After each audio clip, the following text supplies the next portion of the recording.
देश में कोरोना मरीजों की संख्या 5 लाख के पार हो गई है। वहीं पिछले 24 घंटे में कोरोना के सबसे ज्यादा 18,000 से ज्यादा नए मरीज सामने आए हैं। तो वहीं कोरोना की वजह से 24 घंटे में 384 लोगों की मौत हुई। देश में कोरोना के मरीज बढ़कर 5,08,000 के पार पहुंच गए, जबकि देश भर में कुल मौत का आंकड़ा बढ़कर 15,500 के पार पहुंच चुका है। देश भर में कोरोना के तेजी से बढ़ते मामलों पर कांग्रेस नेता राहुल गांधी ने पीएम मोदी पर बड़ा हमला बोला। उन्होंने कोरोना के लगातार बढ़ते मामलों पर पीएम पर चुप्पी साधने का आरोप लगाया। राहुल गांधी ने देश में नए हिस्सों में कोरोना के मामले सामने आने पर पीएम को निशाने पर लिया और एक ट्वीट के जरिए कोरोना महामारी से जंग में पीएम पर सरेंडर करने का आरोप लगाया। कोरोना के लगातार बढ़ते मामलों पर राहुल गांधी ने पीएम को निशाने पर लेते हुए एक ट्वीट किया, जिसमें उन्होंने लिखा कि कोरोना तेजी से देश के नए इलाकों को अपनी चपेट में ले रहा है। भारत सरकार के पास इसे हराने का कोई प्लान नहीं है। पीएम चुप हैं, उन्होंने सरेंडर कर दिया है और वो महामारी लड़ने से इनकार कर रहे हैं।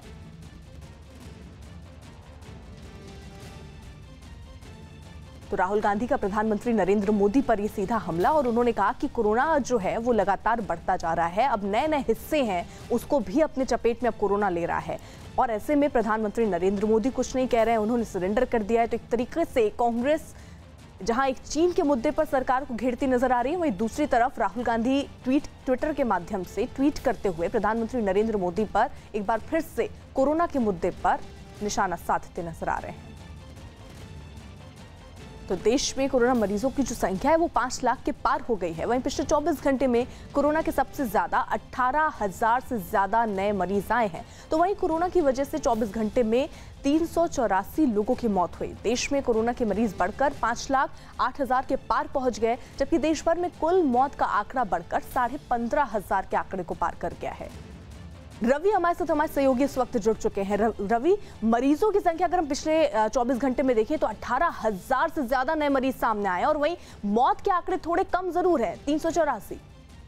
बिल्कुल, मौत के आंकड़ों में थोड़ी सी कमी आई है, लेकिन जो पॉजिटिव मामले हैं पिछले 24 घंटे में उनमें बहुत तेजी से बढ़ोतरी देखने को मिल रही है, क्योंकि एक दिन पहले ही 18,000 से कम आंकड़े थे 24 घंटे के, लेकिन आज 18,000 से ज्यादा मामले सामने आ चुके हैं। 18,552 लोग कोरोना के पॉजिटिव मरीज पूरे देश भर में पाए गए हैं।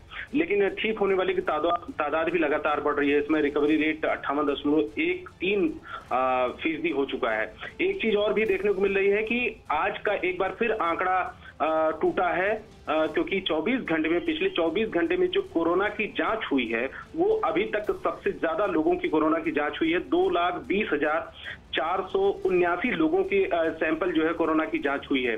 तो ये कोरोना के टेस्ट को लेकर सरकार बार बार जोर दे रही है और लगातार उस पर जोर दिया जा रहा है। यही वजह है कि जो पॉजिटिव मामले हैं वो भी उतनी ही तेजी से बढ़ रहे हैं जितनी तेजी से जांच बढ़ रही है। जी।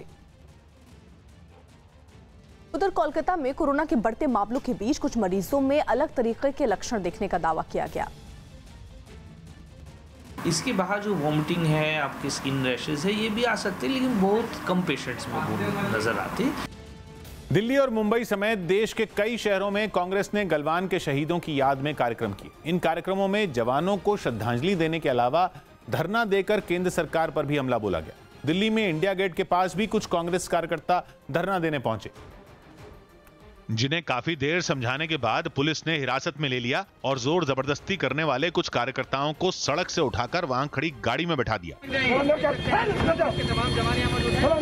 इससे पहले धरने पर बैठे सभी कांग्रेस नेताओं और कार्यकर्ताओं को पुलिस ने कई बार वहां से हटने की चेतावनी दी, लेकिन वो अपनी जगह से नहीं हटे। यहाँ से हट जाएं, आप सभी से निवेदन है, यहाँ पे धारा 144 लगी हुई है, यहाँ पे कोई धरना करने की अनुमति नहीं है। हिरासत में लिए जाने के बाद गलवान के शहीदों के बहाने कांग्रेस ने सीधे प्रधानमंत्री पर हमला बोला। नरेंद्र मोदी जवाब दे कि 20 शहीद कैसे हो गए? आप कहते हैं कि चाइना हमारी सीमा में नहीं आया है। ये धरना खत्म हुआ तो थोड़ी देर बाद इंडिया गेट के पास ही यूथ कांग्रेस के कार्यकर्ता पहुंच गए। धरना देने के लिए वो सभी लोग सड़क पर बैठ गए। हालांकि वहां भी पुलिस ने सख्ती दिखाई और तुरंत सभी लोगों को वहां से हटा दिया।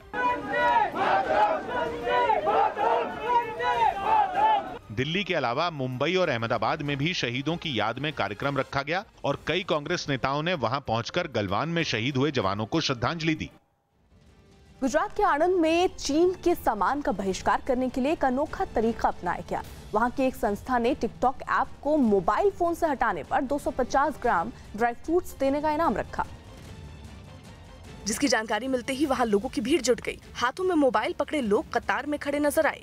एक एक कर सभी लोगों के नाम नोट किए गए। इसके बाद चीन के ऐप अपने मोबाइल से डिलीट करने वालों को ड्राई फ्रूट्स के पैकेट दिए गए। चीन के खिलाफ लोगों में नाराजगी इतनी थी कि कुछ घंटे में ही करीब 2500 लोगों ने अपने मोबाइल से चीन के ऐप हटा दिए। चीन का इस तरह विरोध करने वालों में बुजुर्ग, महिलाएं और नौजवान सभी शामिल दिखे। इसका हेतु ये है कि सभी लोग धीरे धीरे भारत देश में से चाइनीज उत्पादनों और चाइनीज सेवाओं का बहिष्कार करके।